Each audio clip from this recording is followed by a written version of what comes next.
বেটুদিকে জলখাবারে দেওয়া হয়েছিল বাটোরা। এবার আমি করব বেটুদের আরতি।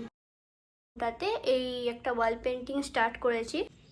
Good morning, welcome to my Bangla blog channel. তো কেমন আছো সবাই? আমি আমার বেটু আর মাম্মামদিকে নিয়ে খুব খুব খুব ভালো আছি। আমার এখন স্নান করে বেটুদেরকে ঘুম থেকে তোলা, ওদেরকে খাবার খাওয়ানো, স্নান করানো হয়ে গেছে। মানে সকালের খাবার খাওয়ানোটা হয়েছে, এরপর জলখাবারটা দিদি বানাচ্ছে। আর দিদি আজকে জলখাবারে ছোলা বাটারা বানাচ্ছে। কিছুদিন আগে আমাদের এই উপরের রুমটাতে এই একটা ওয়াল পেন্টিং স্টার্ট করেছি। আমাদের বাঁকুড়াতে যা পরিমাণ গরম, আমি একদমই এখানে আসতে পারিনি বলে এটাকে রেখে দিয়েছি, বলে কিছুদিন পরে করব। চলো নিচে যাই, দিদি কি করছে দেখি।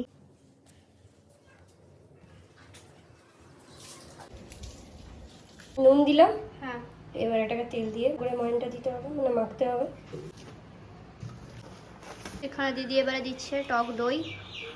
কত পাখি দেয় এক জায়গায় এসে পরে, ওই গাছটাতে বসে আছে। গরম জলটা কখন দিবি দিদি? এরপরে এটা তো অনেক গরম আছে, এটা কি করে মাখবি ওটা দিয়ে পরে? আস্তে আস্তে মাখবো, তাড়াহুড়োর কি আছে? গরম জল দিয়ে মাখলে নরম হয়। হুম, সে তুই যাই কর, পরোটা কর, লুচি, রুটি, যাই কর। আগের বারে যে লুচিটা করেছিল মা গরম জল দিয়ে, ওটা টেস্টটাও ভালো হয়েছিল, আলাদা রকমই হয়েছিল। এই বাটোরার ক্ষেত্রে যদি ওই একটুখানি বেশিক্ষণ রেখে দেওয়া হয় তাহলে ভালো হয়। হ্যাঁ, কিন্তু আমাদের কাছে আর সময় নেই রেখে দেওয়ার মতো। না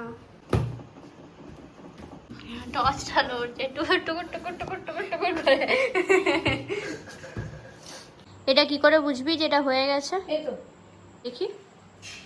টিপলেই বাউন্স ব্যাক করছে। তেল দিয়ে এবার এটাকে রেস্ট রেখে দিতে হবে। 1 ঘন্টা 1.5 ঘন্টা রাখলে ভালো হয়। সুন্দর সাদা তালের মতো হয়েছে। এখন দিদি চলে এসছে আমাদের এই মাইক্রো ওভেন রান্নাঘরে।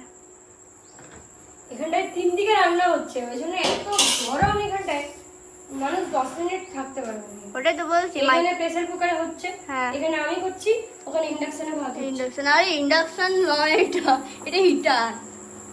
ওই হিটটা এত বেশি, হ্যাঁ তুই ওটা দেখালে বুঝতে পারবো ওটা পুরো হিট আছে। এটা পুরোটাই হিট, লাল হয়ে আছে। কি বাড়া, কি বড় ফুল, এটা বেলুনের মতো ফুলে গেছে। হ্যাঁ এটাকে পাম্প দেওয়া হয়েছে।